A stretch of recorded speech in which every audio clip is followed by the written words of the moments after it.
सभी प्यारे दोस्तों को चैनल की तरफ से प्यार भरा नमस्कार। आज की हमारी कहानी है, जब इनका पढ़ने में दिल ना लगे तो क्या करें। अर्थात जब बच्चों का पढ़ने में दिल नहीं लगे तो माँ बाप क्या करें। तो चलिए शुरू करते हैं। एक राजा युद्ध में हार गया तो विपक्षी राजा के द्वारा मौत के घाट उतार दिया गया। रानी अपने पुत्र और कुछ विश्वास पात्र मंत्रियों को लेकर गुप्त रास्ते से जंगल में चली गई।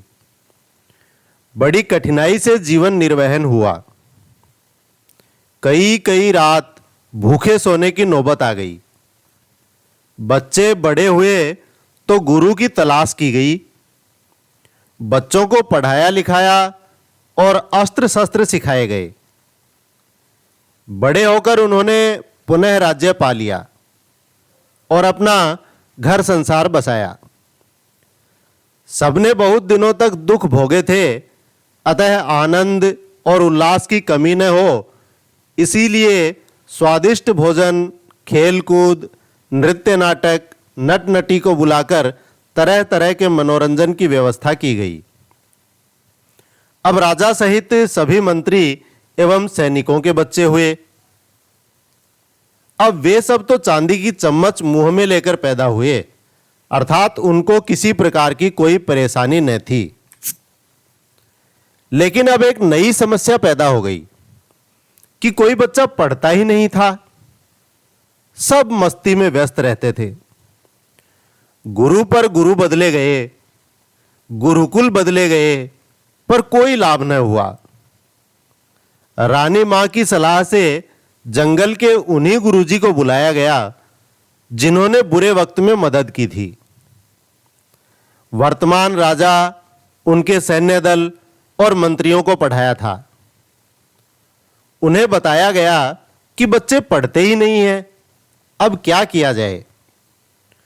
गुरुजी ने कहा, बच्चों से पहले माता पिता की एक सप्ताह की क्लास होगी, उसके बाद बच्चों को पढ़ाऊंगा। बेमन से सब माता पिता क्लास में पढ़ने बैठे। सबको एक एक कील दी गई और बोला गया कि पहला टास्क यही है कि इस कील को दीवार में प्रेम से घुसाओ।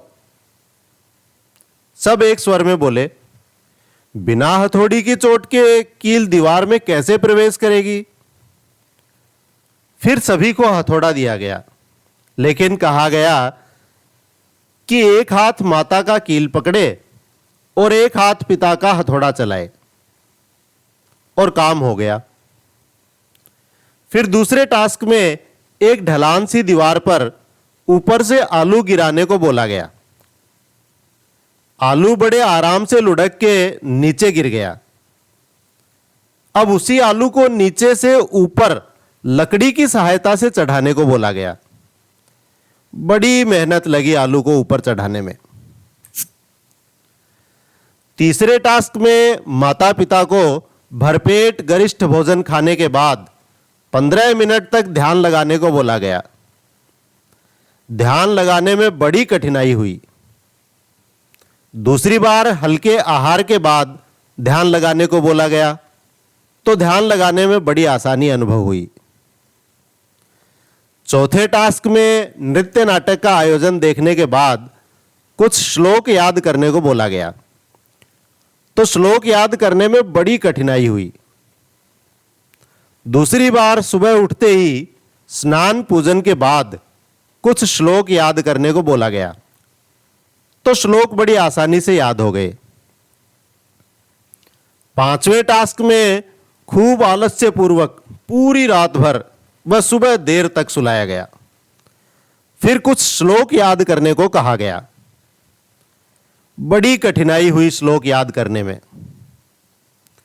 दूसरे दिन सुबह उठाकर योग व्यायाम करवाया गया, फिर श्लोक याद करने को दिए गए। श्लोक बड़ी आसानी से याद हो गए।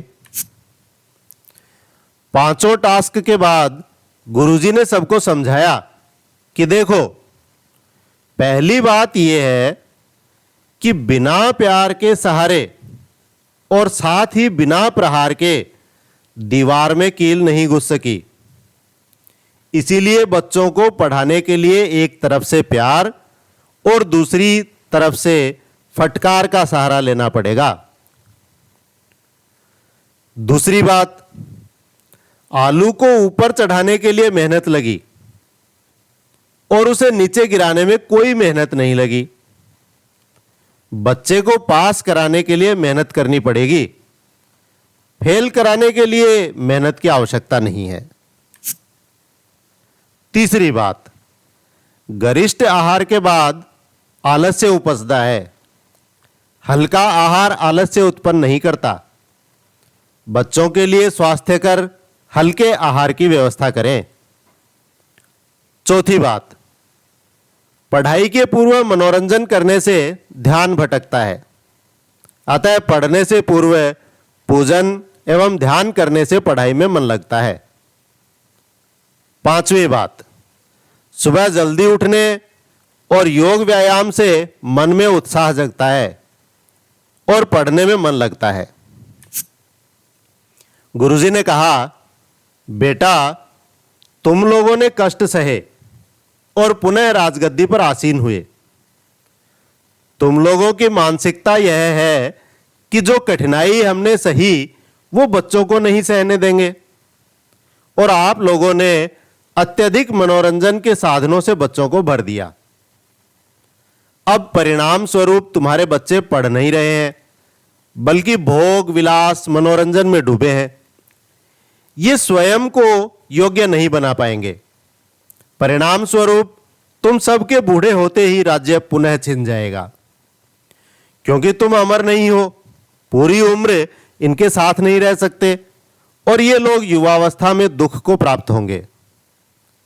इनका यौवन और वृद्धावस्था बर्बाद हो जाएगी। आप लोगों के लाड प्यार के कारण इन लोगों का जीवन बर्बाद हो जाएगा।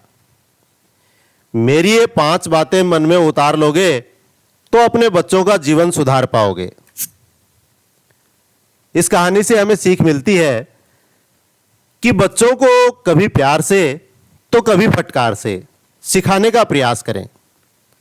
अच्छी शिक्षा दें, पौष्टिक भोजन दें।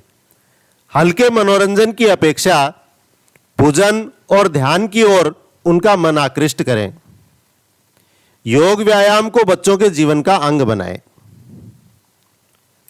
कहानी अच्छी लगी तो लाइक करें, शेयर करें, चैनल को सब्सक्राइब करें, और ऐसी ही दूसरी मजेदार कहानियां पढ़ने के लिए डिस्क्रिप्शन बॉक्स में दिए गए लिंक पर क्लिक करें। धन्यवाद। जय हिंद, जय भारत।